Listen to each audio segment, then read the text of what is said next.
Hello.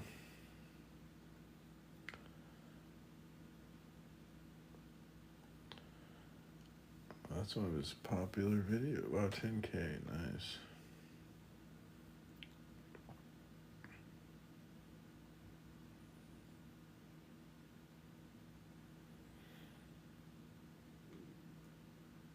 Precept versus precept.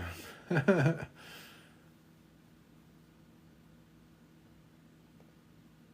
we go.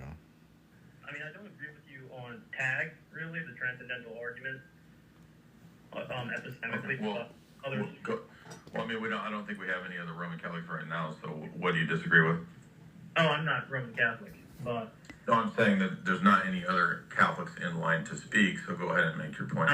So, usually, when it comes to the transcendental argument, I have a couple of questions about the assumptions of it. Does it assume that that God has some sort of obligations towards us when it comes to our rational faculties, that they must correspond to reality at some level? Sure. So God does have obligations to us. Oh wait, you say does God have obligations? I don't know what is that. I don't know what that means. Is it necessary that God makes people basically rational, that our rational faculties correspond to reality as it is?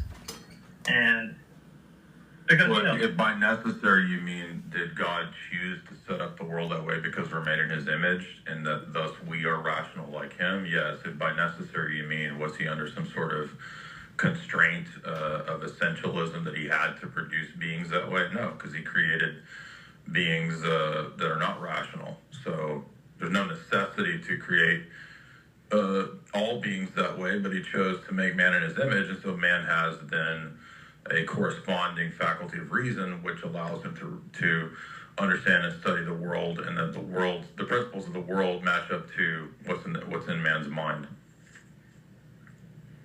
So I can see how you kind of tie this together with the grand narrative of biblical scripture and revelation, with God like Imago Dei in relation to the Logos, right? And sure.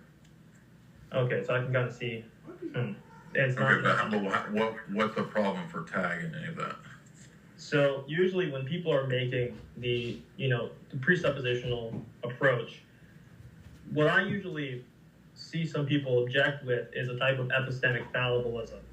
Basically, because they're rejecting the foundationalism of an Aristotelian, but they will accept certain things which are necessary for reason, but other things are like our common sense faculties, like our intuitions towards, let's say, induction, or okay, but those are not that's not the same thing as like an epistemic view of foundationalism. So believing that the world is constructed a certain way, or that we have, you could even say we have axiomatic beliefs. The problem is not saying that those things exist, it's the account that's given for those things, or the assumption that those things are theory neutral. That's the point of contention. Do you think there's things that are theory neutral? Well, it seems like for someone to even reason, there are things that you have to presuppose to begin with. And I agree with you. Yeah, but that doesn't have anything to do with it being theory neutral. Yeah. I mean, a foundationalist and a presuppositionalist, a coherentist, can all agree that there are fundamental things. Yeah, but, so I agree. So there's a difference between having foundational beliefs and foundationalism as an epistemology. Those are different things.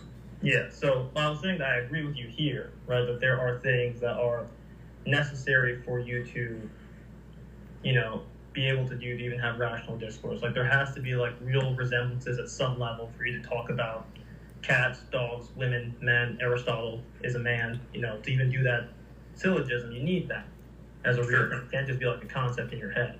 I get that, right? But it seems as if, how do I say this? Someone doesn't really need to have certainty about the reliability of the faculty in order to actually use the faculty. You get what I'm saying? But I can concede that too without conceding foundationalism. So you would say, then I would have a question to ask you then. There's plenty of people that don't know anything about epistemology and don't know anything about, grounding their, presuppositions or their axioms or whatever. But that really has nothing to do with whether foundationalism is true. I mean, the question ultimately falls on self-evidence. So I would say the two main issues are that I'm taking away here is that you would have to defend that there are things that are theory neutral and that there are things that are self-evident. And I just don't understand how anybody could. I'm not knocking you, but I'm saying if you're familiar with these disciplines and these principles, like how could you defend that? Like what's the proof for that?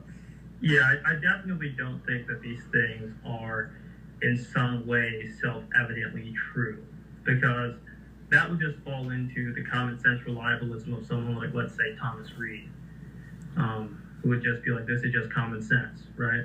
But, common sense ain't that common, if you get what I'm saying. Well, I think common sense, Reed and those kinds of people, like the Scottish common sense philosophers, like they also assume it's just another form of foundationalism and it's kind of pragmatism mixed in. But none of that has anything to do with like epistemic. I don't understand what deconstruction is. And you say that why? Because you can't deconstruct a lack of belief. Well, I'm deconstructing the metaphysical position of atheism, right? So what is deconstruction?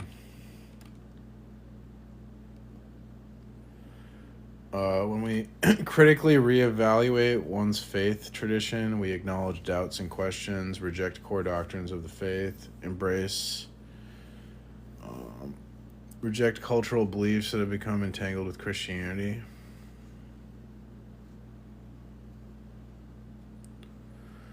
Deconstruction can happen in any religion, philosophy, or worldview, right? So since atheism is a worldview, we can deconstruct the worldview of atheism.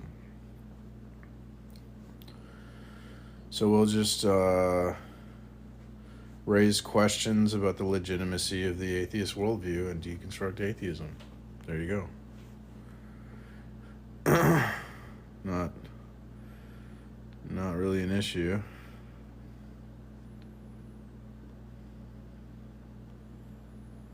Let's talk.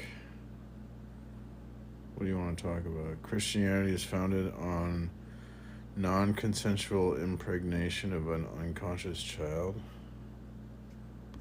Yeah.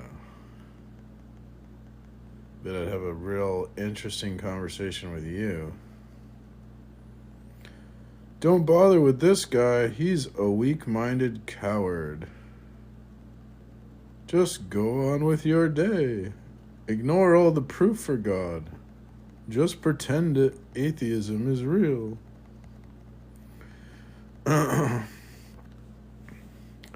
Yeah, Jesus told you he wasn't real. Yeah, that's not a contradiction. Justification. They tend to kind of just dismiss it and hand wave that kind of stuff. So Yeah. So, but what does this have? How's any of this a problem for tag? I'm still not understanding how this relates to this. So my thing is, when it comes to tag, is that I don't see it as really necessary to propose it for the reliability or actually the use or the usability of the faculties or reason. It just doesn't seem as if it's a necessity in a rational sense. Okay, well then what is reasoning? So you're appealing to something that you think is more clear or more immediate or self-evident than God's existence, and you're saying something like reasoning. Well, I mean, what is reasoning? How would you give an account of reasoning without this sort of meta level picture? Well, I'm talking about stuff like, syllogistic reasoning, like talking about logic. Okay, so how does any of that, so if I ask you at a meta level question, metalogical level, like what is a syllogism? How do you give an account for that? This self-evident. I don't really think that's self-evident, but I would say that Then you're admitting my yeah, like I'm kind of saying that, like, to participate in certain discourses and get. So this is I see. This is a category error. So the use of the thing doesn't equate to the justification or the account of a thing. Yeah, but I'm saying also at the same time that you don't really need to justify everything. Like, it's just, it can be wrong. I can be an error. It's like a fallibilist type of thing. Like, I don't really need to be 100% certain that this necessarily.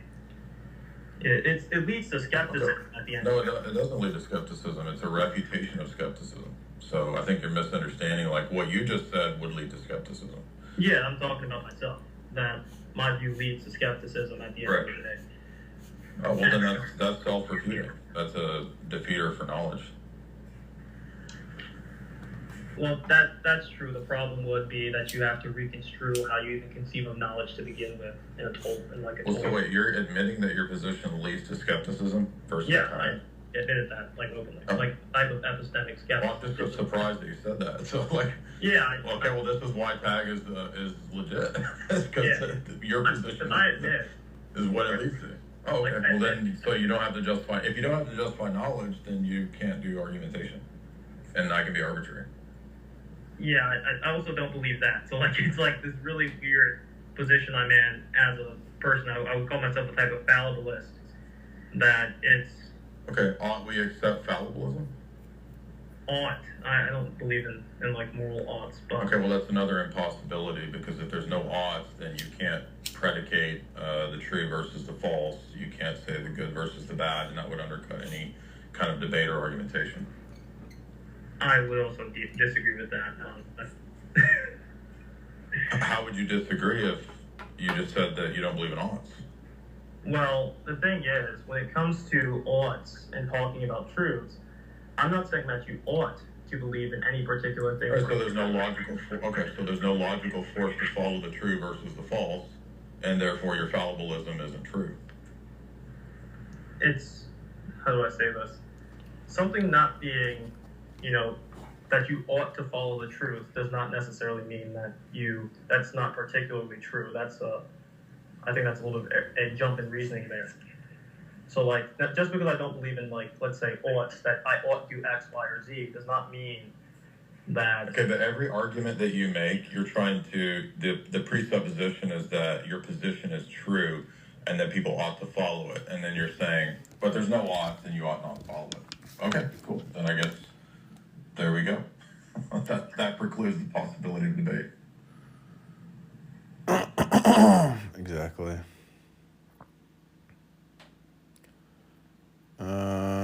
Someone asks, what gives Christianity the high ground? So in the Christian story, God created the universe and endowed it with order, making logic, science, and morality possible. Without this divine foundation, the story of the universe becomes one of chaos, where reason and morality lack ultimate grounding. So, for example, if materialism was true, materialism would reduce meaning to chance processes, undermining the foundations for logic and morality. Or if pantheism were true, that would merge good and evil, eroding moral distinctions. So the Bible, as God's revelation, offers a consistent story where logic, morality, and purpose are grounded in God's nature and design.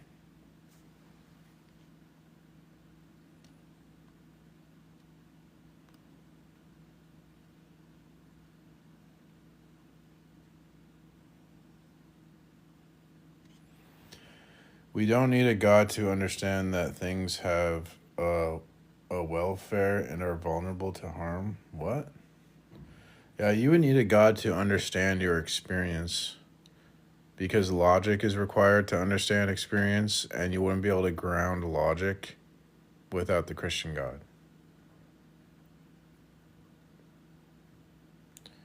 Correct, Sam. Atheism is just a self-denial. It's a self-own, really, because they can't debate. You're literally just reading something, lol. Yeah, I'm reading my notes. I write notes because I do a lot of debates. So I find notes are helpful in debates because I don't have a photographic memory. I'm experiencing sensation firsthand. I don't need God to tell me harm is bad because I know firsthand. Well, you would need God for an objective standard. You couldn't make an absolute moral evaluation, like saying harm is bad. Atheism isn't even a religion. How can it be a religion if you don't believe in a God? Well, atheism is a worldview, right? So atheism would be any position that does not affirm the creator creature distinction, and that would lead to metaphysical destruction.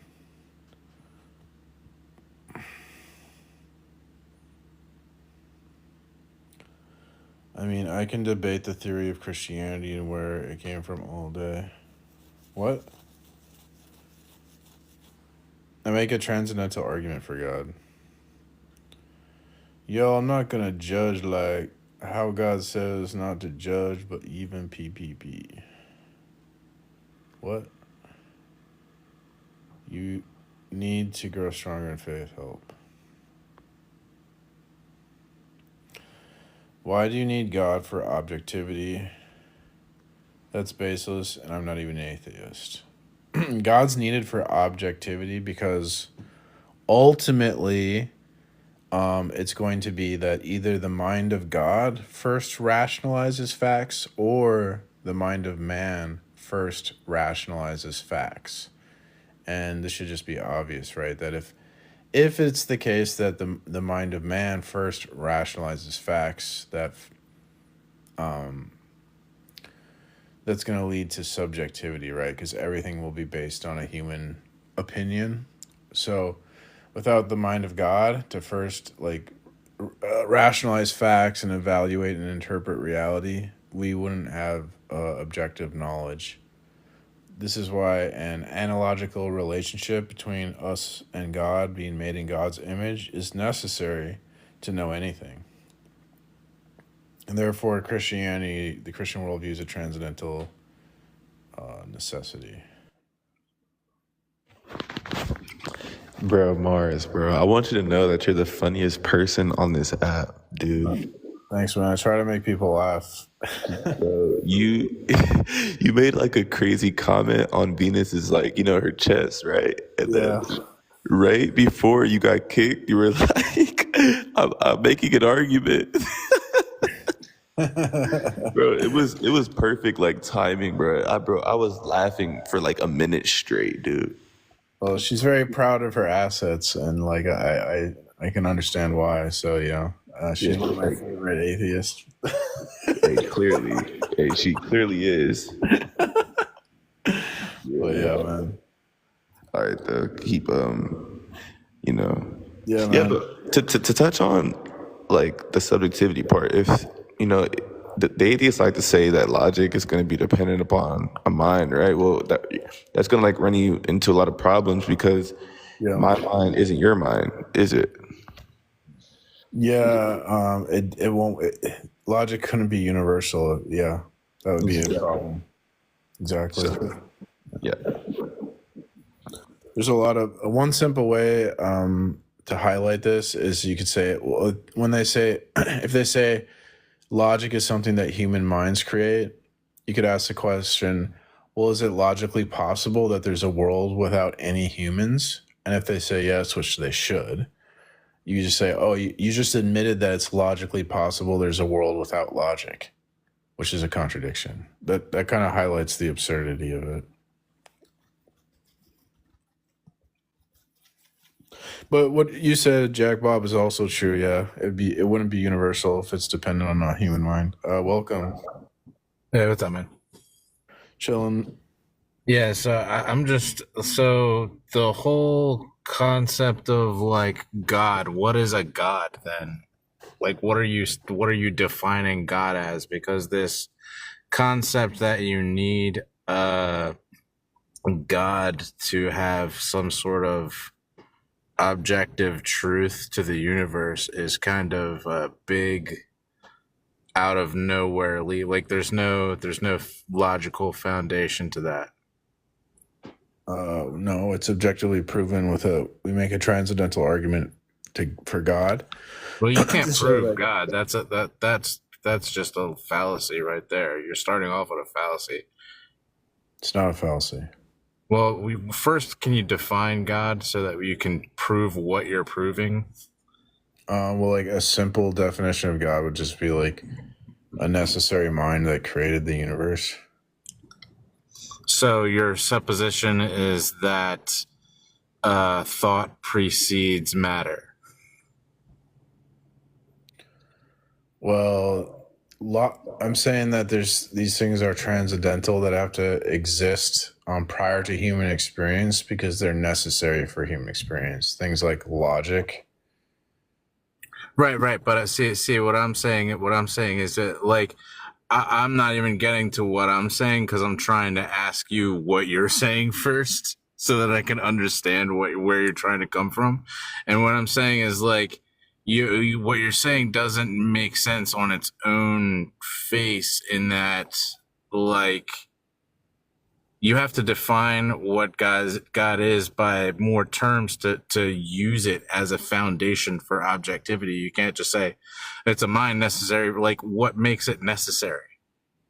That's what I was trying to explain to you. It's a transcendental necessity. So it's going to be necessary to explain like a logic, morality, science, etc. But it's not. Of course it is. No, it's not. You don't need a God to do those things. Of course you do. Don't be silly. Yeah, but how? How do you need a God to do those things? Okay, so like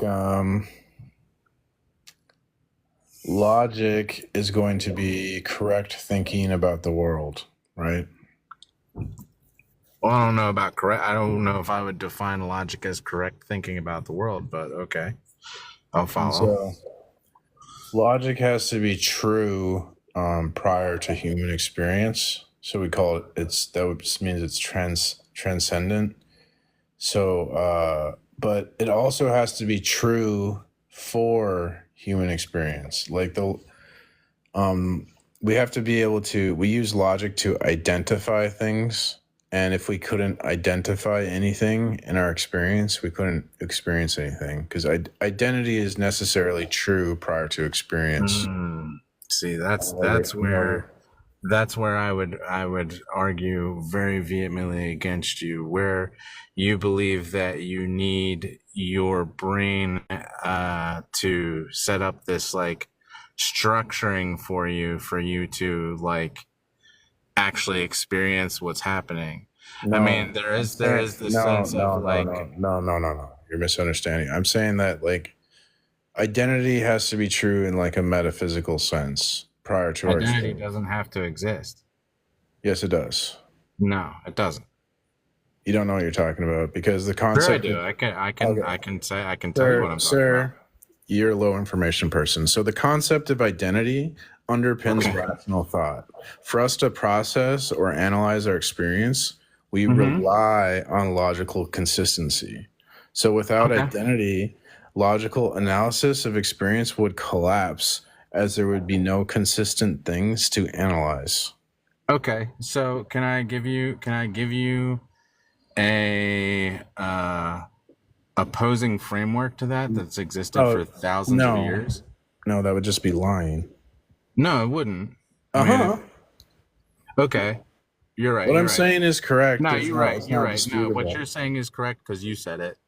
I just explained to you that the concept of identity, and I can't explain anything to the opposite, because my words are threatening, right? Well, no, because I mean, do you want to lie to everyone and try to deceive me? Sure, I'll lie. Okay.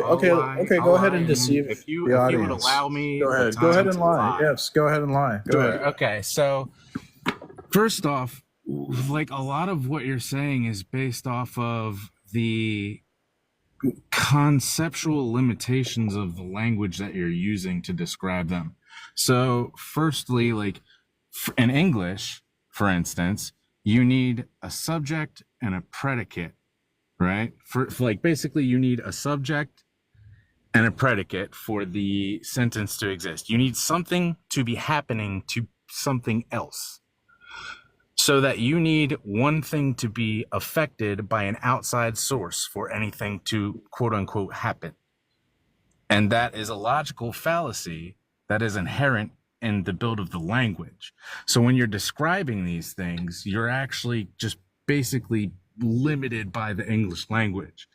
There's philosophies and a lot of other mental work that's been done on these topics outside of this language that is based on this subject predicate kind of framework. There's Chinese concepts of mutual dependency, where two things arise mutually at once. It's not a subject predicate relationship. So if you were to describe, say, the universe as a single entity, all of your logic framework kind of goes in on its head. Okay, well, I was looking to talk to people who are like serious and wanted to debate. No, I So, am. I've studied a lot of this stuff. It just sounds like you're a low information person.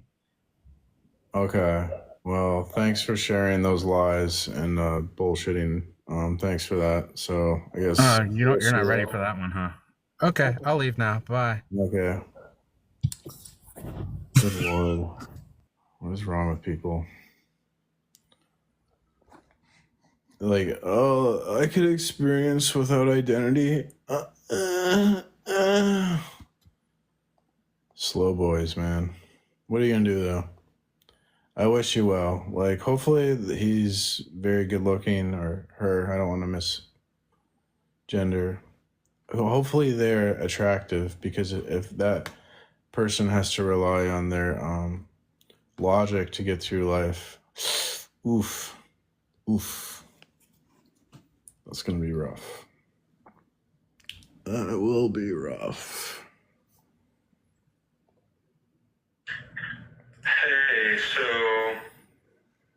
how would you respond if someone said that these prophecies, like the 70 weeks prophecy, inspired Jesus to start his movement, right? Like, he read it and he thought, this is the time the Messiah is here, and there were a bunch of movements like that.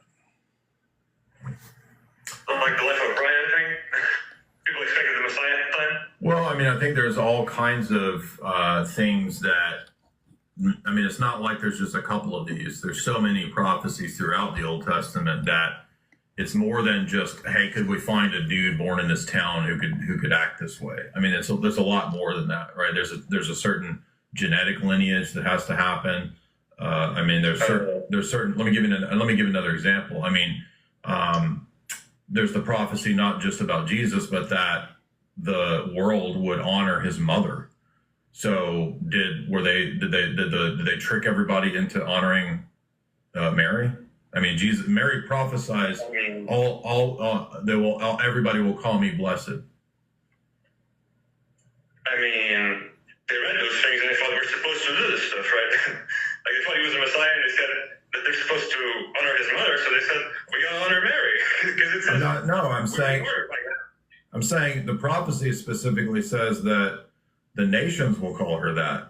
Did they trick everybody into that too? When Jesus says that when I'm lifted up, I will draw all nations to myself. Do you not understand that's a prophecy? So that it's not just a question of, can we find a guy like in Life of Brian who's born in this village and can act this way?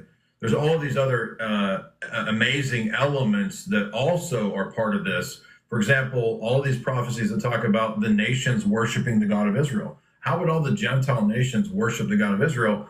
And if that does occur, it's said to be one of the key signs that the Messiah has come. Do you understand what I'm saying? Yeah, I guess the Jews would say that people aren't really worshiping the God of Israel because they say that they're It doesn't matter. It doesn't matter what the Jews say. Yeah, right. I get it. Yeah, I know. I was just thinking. Yeah, and about the lineage, some people would argue that they constructed, that they didn't really know his lineage, and these later Christians came up with these genealogies, sort of to reconstruct. Okay, so now you're just asserting all this stuff. What's your actual evidence for that? You're saying they would say that some people would say, who? What are you talking about? The genealogy are contradictory, right? I mean, I know there's proposed explanations, but there's an apparent contradiction in between Matthew and Luke. Well, I mean, so now it's a question of, do you accept the arguments for the reconciliation of those things, right? So so you have a worldview, I guess, of what? What's your position? Agnostic. On everything, or just on theism? I guess I lean towards a kind of, academic skepticism where there's just probabilities. Like everything is probabilities? Like What do you mean? Cicero. I mean, we can't really be completely 100% sure about anything, but we can have reasons to believe certain things are more likely than their opposite. Okay, what about that? Can we be sure of that? No, but it's more likely than not. We can't be 100% sure. It's just more probable than not. Okay, so we can't. What about that? What about that phrase itself? Can you be sure of that? No, it's just more likely than not. That's the point. Okay, so then you see you're caught in. Who am I debating? Oh, I'm waiting for someone to request a debate. So I'm playing a video of Jay Dyer running tag. Jay Dyer's pre-supping this guy. This guy's saying like he doesn't think we can know anything. And then Jay Dyer's like, well, can you know that? And then he goes, well, no, but it's probably true. And then he's like, well, can you know that? Yeah, now you're caught in a regress. You're in an infinite regress of trying to get out of making 100% absolute statements by throwing another one out there and another one, in which case the whole thing crumbles. And there's no reason to believe anything you're saying.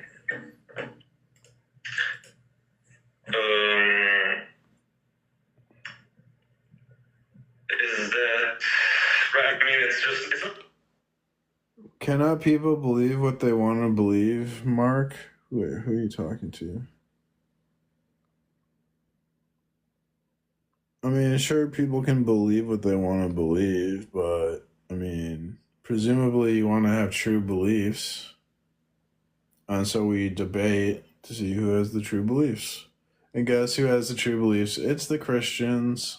It's not practical to be a purist, right? It's not practical not to believe in anything. That's the problem. Well, but the point You just don't have any good reasons. the point is that you don't have any good reasons to believe in anything at all, much less agnosticism. How do you not believe in agnosticism? Well, if you don't believe in anything at all, I'm saying you don't have a good reason to tell us that agnosticism is what we ought to believe. You just refuted your own basis for agnosticism. isn't it? So what is someone supposed to believe as a default, so to speak? I mean, So we're just showing the absurdity of the non-theistic worldview, which is what you appear to hold, that it makes knowledge impossible. It's a defeater for knowledge. maybe you can't justify all the knowledge you have. You can know exactly why you have No, you it. can't justify any knowledge is the point. Any claim you make, given.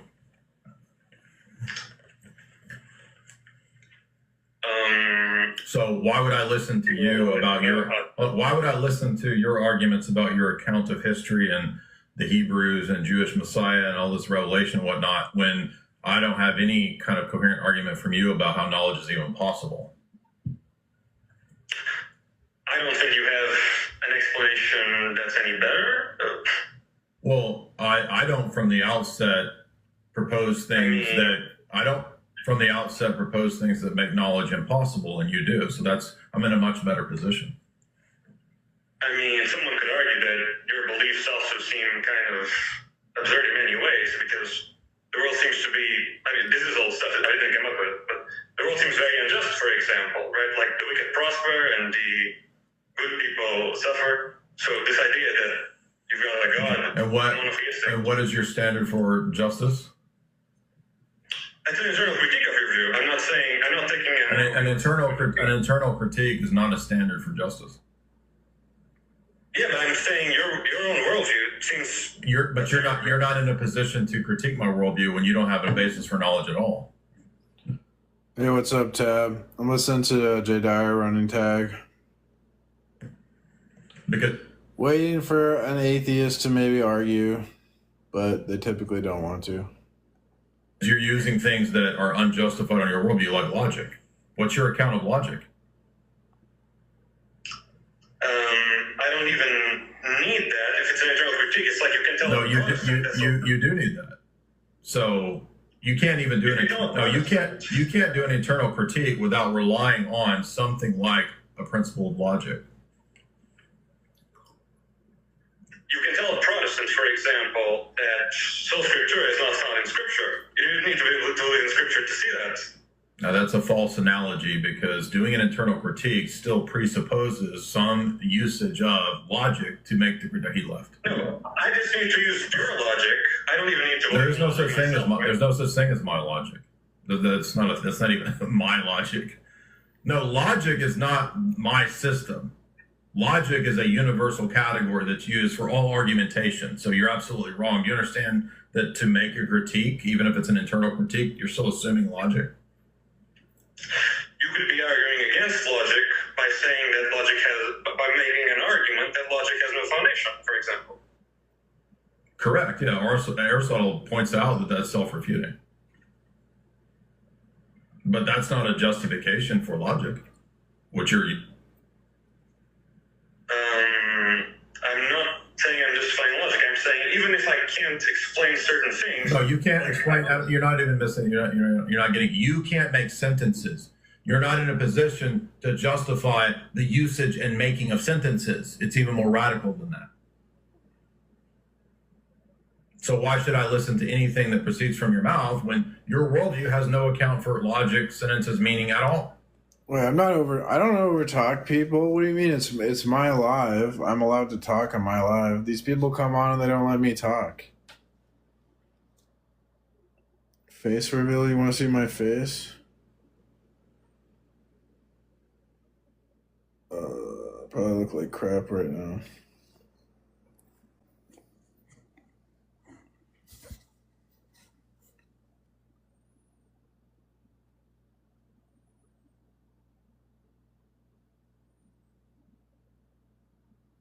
I mean, they just, well, yeah, but if they just go blah, blah, blah, blah, blah.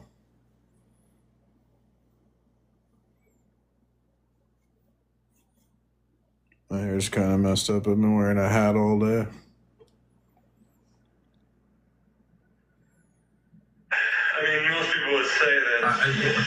You're appealing to most people. No, Like, right? I want to know, I mean, what do you say? Because like, that's a fallacy. Most people would say this. Most people, what do you say? What I would say is that it seems like you're just sort of trying to reframe the debate. Like, whenever someone asks you a question and you say, well, what's your worldview? I mean, this was a specific stuff. I mean, that's the transcendental argument. That's the argument that we make. So I'm not trying to reframe it into something other than the very thing we always argue here. Okay, so let's assume, do you think that transcendental argument can prove Christianity just by itself? Yeah, I think ultimately it logically leads to that, yeah. But why? Why can someone believe in a kind of God that would allow you to have knowledge without being Christian? Because not any kind of, quote, God does the actual work of grounding and justification. Yeah, but we can get more specific. You could even be a triune God. Well, That's all right. no, at that point, it would just be a facsimile, a copy and paste of our position. But it wouldn't involve belief in the fullness of Orthodox Christianity, and so it wouldn't be Orthodox. Yeah, but the argument is for the whole paradigm. But if you think that you can prove metaphysically that we need a triune God and the essence energy distinction and all that stuff, someone could be convinced of that using your logical arguments, but not be convinced by the historic truth of Christianity. Again, we've addressed all this stuff a million times. The position is an argument for the entire worldview, including the historical account of Christianity, the incarnation. It's an entire worldview argument. It's not just an argument for the Trinity. Okay. Well,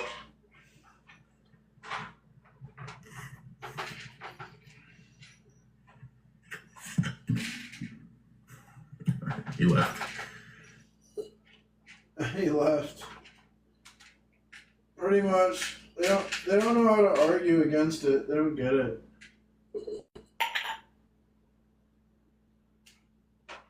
So like Precept instantly cuts out all the low tier debaters. They don't get the argument. And then they don't, of course they're not like interested in learning because they all think they're God's gift to debate. So they're not interested in learning anything. Bunch of wankas.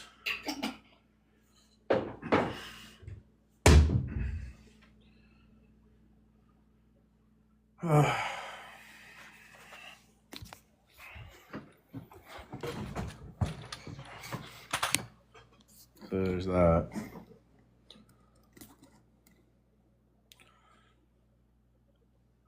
I like how Jay Dyer debates. What? Let's see. Go over these.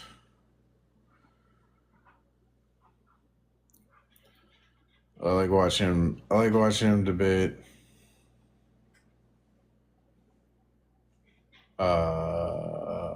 Atheist skeptics.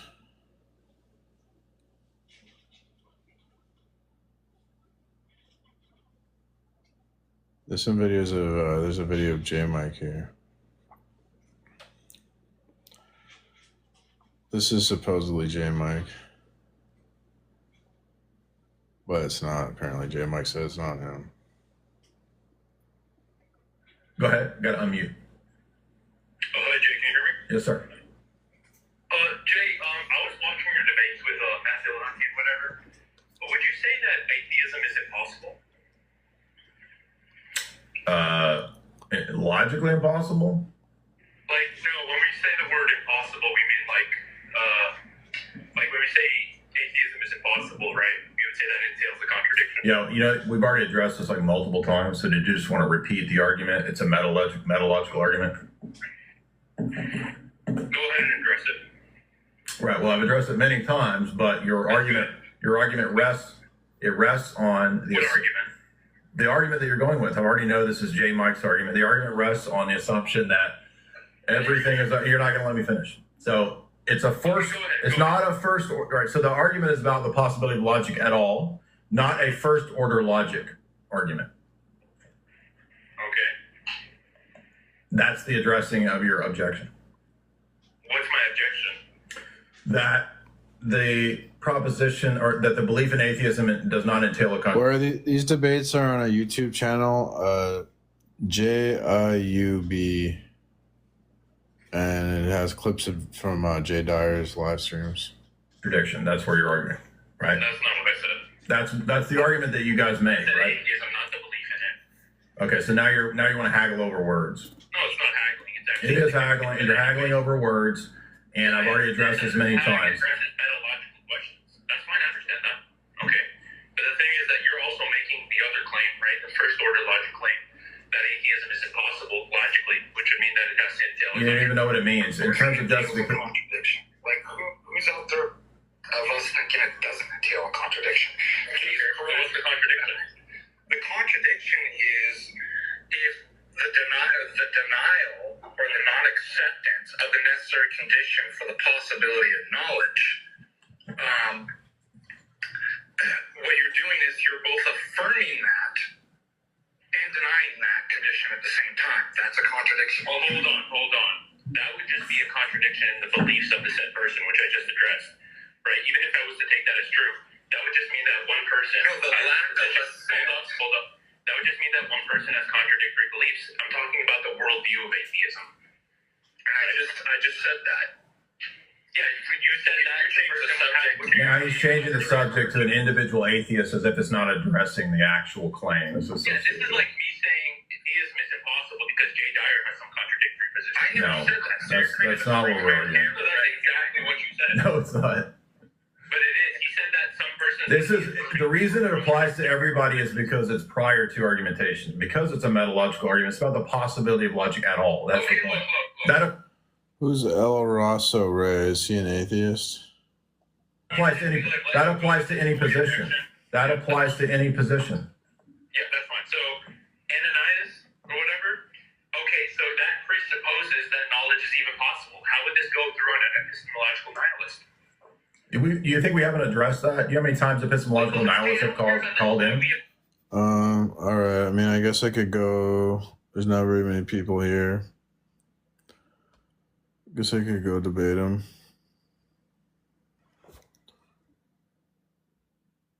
Might as well. El also Ray.